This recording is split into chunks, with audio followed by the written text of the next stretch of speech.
Sveiki visiem! Ar šī mācību video mērķa vēlēšos jums iemācīt uzzīmēt pilnā augumā vīrieša ķermeni. Ļoti sarežģīta lieta no pirmā acu uzmetiena, bet patiesībā nekas tur grūts nav. Atliek jums sekot soļiem, ko es darīšu šeit, tad arī redzēsiet, cik salīdzinoši tas ir vienkārši. Novilkt vertikālu līniju. Līnija jābūt vertikālai divu iemeslu dēļ.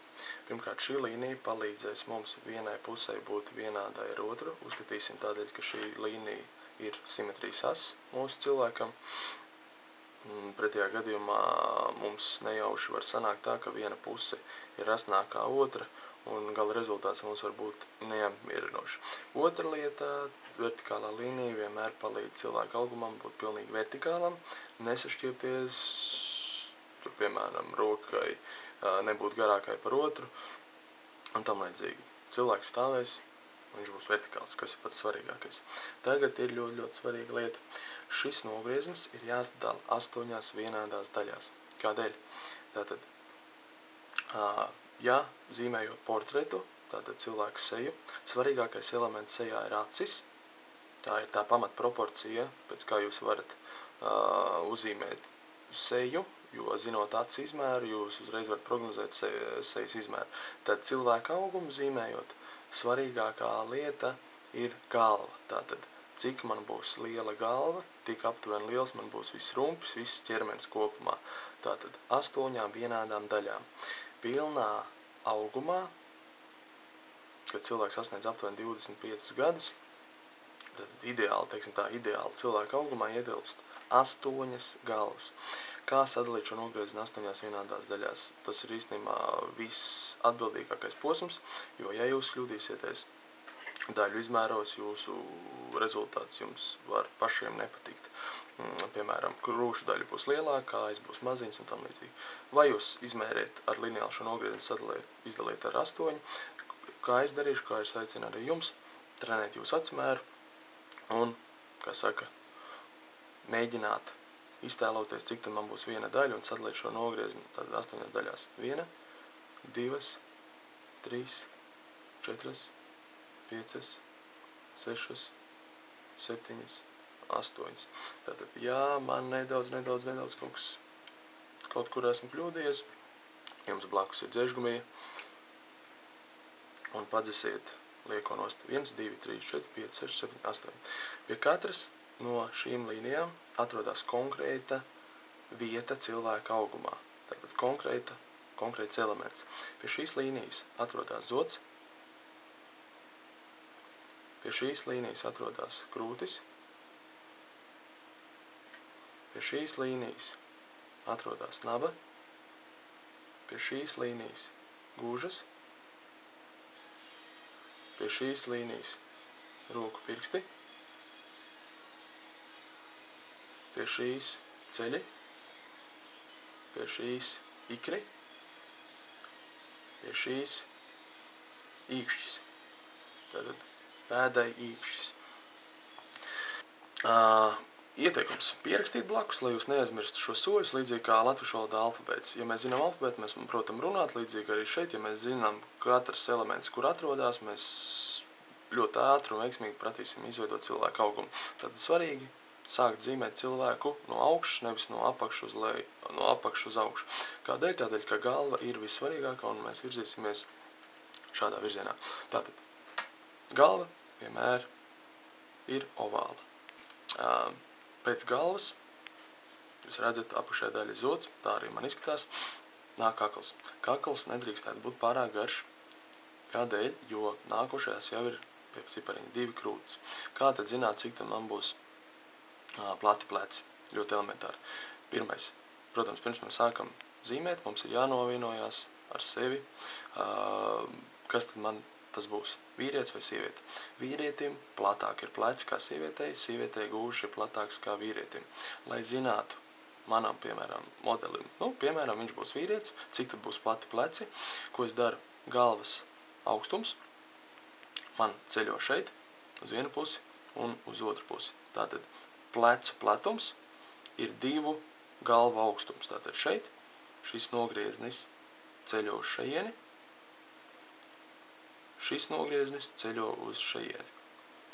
Un veiksmīgi vidus līnija mums palīdz abām pusēm izskatīties vienādi. Tātad varam uzskatīt, ka pleci sāksies starp pozīciju 1 un 2. Ja mēs zinām, ka plecu attālums ir šeit, tad droši es tā arī uzzīmēju. Tālāk. Esam tikuši līdz krūtīm. Krūšu līnija paliek jūsu kompetencē. Protams, ja kāds zīmēs sievieti, tur jūs varat izpausties zīmējot krūtis pēc kā vien vēlaties.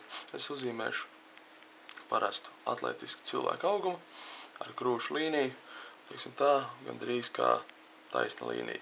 Šeit atliek punktiņus, kas simbolizēs tad manas krūtis, lai mēs uzskatām to varētu saprast. Tālāk. Virzamies uz leju. Ja pie cipariņa 3 ir naba, to droši mēs arī šeit viducīti ieliekam, ka tur atradīsies mūsu naba. Tālāk. Svarīgi ir saprast to, ka pie cipara 3 pie nabas mūsu cilvēka augums sasniedz visšaurāko vietu, pretēji tam, kāds izskatās rumpis pie cipara 2, jo šeit ir plaušas, krūškurvs, tur ir platākā vieta, pie trīnieka jau cilvēka augums sašaurinās. Tādēļ es no šīs vietas droši viņu padaru šo cilvēku augumu nedaudz šaurāku. Pie cipara 4 cilvēka augums, tātad platums, paliek platāks, vai neatkarīgi no tā, vai tas ir sieviete, vai tā ir sieviete, vai tas ir vīrietis, gūžas mūsu cilvēku rumpi padara platāku. Tad es tā arī zīmējumā parādu. Šeit gan ir svarīga lieta, kas jums var palīdzēt kā špikarīts. Cipariņš 4 gūža sadala cilvēku augumu aptuveni 2 vienādās daļās. Tā jūs vienmēr zināsiet, cik tad ir garām jābūt jūsu kājām. Ieliekam pie cipara 4 zem praktiski šīs svītriņas tādu mazu trīsstūrīti. Kāpēc trīsstūrīti? Tā ir tā saucamā bikīnī zona.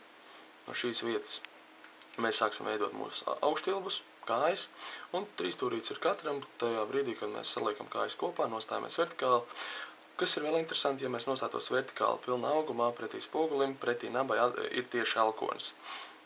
Tādēļ droši augšdelma, kurš sāksies krietni nedaudz tomēr augstāk virs krūtīm, jo te ir padus, droši jūs veidojat līdz pozīcijai 3 un apstājieties.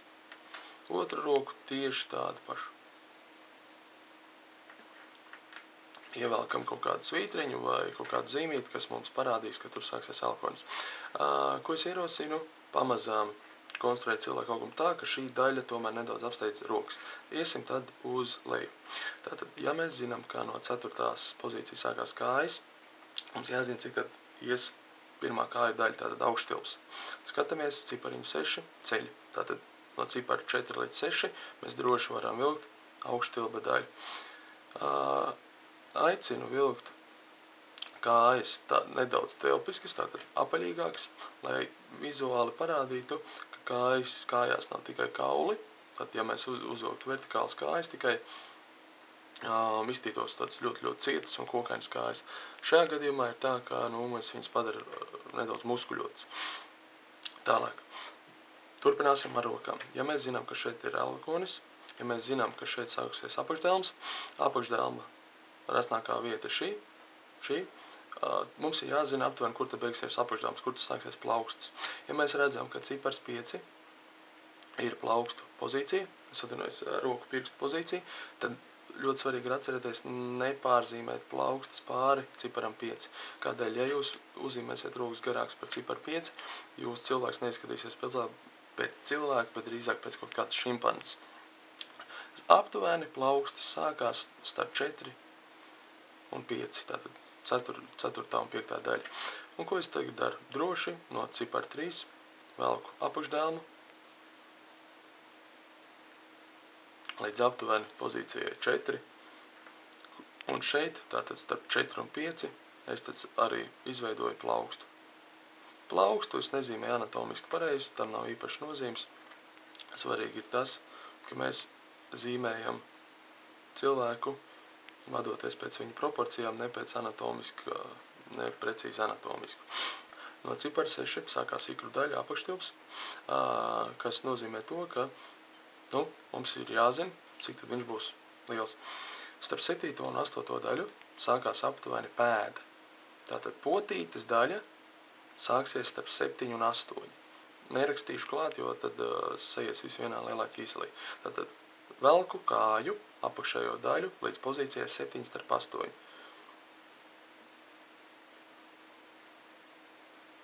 Tātad, ja ikru daļa, es zinu, ka tur atrodas muskulis, tad šī daļa mēģinu uztaisīt viņu tādu atlētiskāku. Tad apstājos starp 7 un 8, tur, kur man sāksies potīte. Kā mēs zinām, potītes daļa ir viena no visšaurākajām, līdzīgi kā šeit katram mums plaukstā. Tas nozīmē to, ka te droši mēs varam tādu uzzīmēt uz šaurāku vietiņu. Un, ja mēs redzam pozīcija 8 ir kāju īkšķis, tad nevajadzētu kājām pārsniegt pozīciju 8, pretējā gadījumā cilvēks iztīsies gigantisks un neatbilstošs īstenībai. Un uzzīmēja pēdas zābaciņu. Kāpēc pēdas zābaciņu? Viens iemesls skicēt pilnā augumā cilvēku nav svarīgi, vai mēs esam uzzīmējuši viņam pirkstus, svarīgi ir cilvēku proporcijas.